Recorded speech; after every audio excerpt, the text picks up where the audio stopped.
How you doing today? I'm doing good, John. How about you? I'm doing great as well.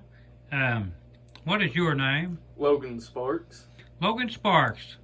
And where do you reside from? I'm from Salyersville, Kentucky. That's in Magoffin County. And I see you're here. You work for me at Morehead State University. Yes. And you're a major at Morehead State University. What are you majoring in? I'm a history major and a legal studies minor. Legal studies minor? Yes. So they go together pretty good, but you're going to be a lawyer, I hear. Yes. That's the plan. And you're going to go to law school in Kentucky? Yeah, most of the law schools I applied to are in Kentucky. 3 out of 4. 1 is in Ohio. Yeah, and one of them in Kentucky is Louisville, right? Yep. Yep. But who's that standing there beside of you today, Logan? This is Firecracker Dan. And do you know anything about him? I know he's a space alien, and I know that he really likes Blackbird Mountain, and he's got his old Weezer's looking for Blackbird Mountain. Weezer's my favorite of Dan's. Now, Weezer, he's the sharpest on the trail, isn't he? Yeah. And he's a coon hound. Mm-hmm. Coon hound from Prestonsburg, pretty close to where I'm from. And you know how he gets his colors? Yeah. The gold and black? He's a color of coffee and cream. From the iron pot from the old campfire side. Mm. And you've got to see a lot of Firecracker Dan's next of kin. Yeah. What do you think about the next of kin to Firecracker Dan? I think there's a whole lot of them, and they're all pretty cool. They're all pretty nice.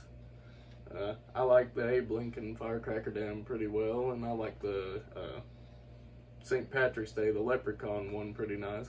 And the Leprechaun, he resides from the Blackbird Mountain. He's the one who flies the big planes, the big birds up there, and he flies around in circles all the time. And once he was going to fly the big bird and go to Ireland, a place he's never been, but yet he's a leprechaun from there. He turned back though, right? You remember that? He turned back, and he said he'd never go there again, but I don't know about that. Do you? I don't know about it either. And you know why he was going. He's a lady, right? Lady leprechaun. I'm not sure that they are a lady leprechaun. I have no idea, do you? Nope, I don't know. But I got a feeling maybe the leprechaun will take another flight. Maybe he'll turn right back around and go to making those circles again with those big birds that's big as jets. And what other characters that you might know is next to kin to Firecracker Dan? Oh, let's see. They follow the holidays quite a bit, don't they? Yeah. Yeah, they follow the holidays a lot. There's a Christmas one. I can't remember his name. It's not just. We call him Santa Claus, don't we? Yeah, Santa Claus. And then we got the Christmas tree. You remember that one? Yeah, I remember the Christmas tree. And then we got the reindeer. Yeah. Is Ringo out there? Ringo's not out there yet, but he's on his way. We've got a book written called Ringo. And you know, Ringo was a great grandson of Rudolph the red-nosed reindeer. But well, you know why his nose was green? Why? It's magic. And Santa Claus needed somebody or some reindeer to come to North Pole to guide his sleigh through the tornadic winds around the world. So the green of Ringo couldn't go through fog, but it could go through the heavy tornadic winds. Now, you remember when old Rudolph went, they just had one red nose to guide through that fog at Christmas Eve. Yeah. But Ringo said grandfather wasn't thinking right. Said, what if his nose would have burned out and if it had no light? They wouldn't have made it around the world during that Christmas Eve, would they?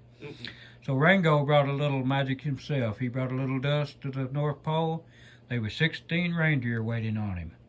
So he wiggled his antlers, and that magic went right to all 16 reindeers. They all had a green nose. That was magic that could fly through the tornadic winds. If one or two of the green nose had failed, they would have had many more to take them through. So he didn't know what about Grandpa, but he said he's glad Grandpa's nose didn't burn out that night. Yeah, he's planning a lot better. He planned it, didn't he? So they called him Ringo. And he'll have his book, and he actually went down in the Santa Claus Book Home of Fame, along with his grandfather, Rudolph the Red-Nosed Reindeer. So what do you think about all these other books here that's got the logo of Firecracker Dan on them? And who is Firecracker Dan?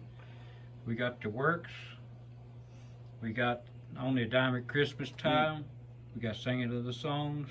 I know I like the Halloween poems a lot. They're pretty good. You ever get to read one in there? You showed me some of your videos. So they were pretty neat, Yeah, weren't they were nice. What about them videos that had the song and the rock music? Oh, yeah, I like those. They were pretty good, weren't they? Mm-hmm.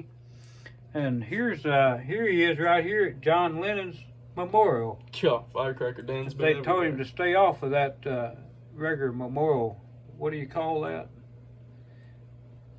It's his dedication or something, isn't it? But they told him not to be on there, so he stepped out of the perimeter there. There's a young lady took him there, and they had a good time. They went to Manhattan and places, and they got to go to the memorial. John Lennon. He's one of the Beatles, I think, wasn't he? Yeah, he was. And you know, John Lennon was a great poet. You know what? Yeah. He's one of the greatest poet masters, probably of them all. And then we get down here, we got Cavallado Magazine. That's Chris.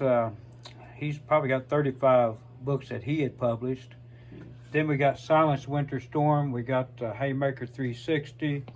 We got Music up on Blackbird Mountain. And then we got the first poetry book I had published and written. If I had longer legs, I'd be a giant. So that's pretty good, isn't it? Yeah. And then, so Logan, did we learn anything today? Yeah, I learned even more about Firecracker Dan, learned more about the poems, and, we learn a little bit every day. Now, where can they go out there on YouTube and learn a little bit about Firecracker Dan? Need to head to Firecracker Dan land. That's all you got to do, isn't it? And they'll enjoy that out there, won't they? Oh, absolutely. Well, Logan, thank you very much for talking to me today. Thank you for having me, John. And if you go to Firecracker Dan land in a little bit, Mm-hmm. you can watch your own video. I'll have to check it out. All right. Thank you very much. Thank you.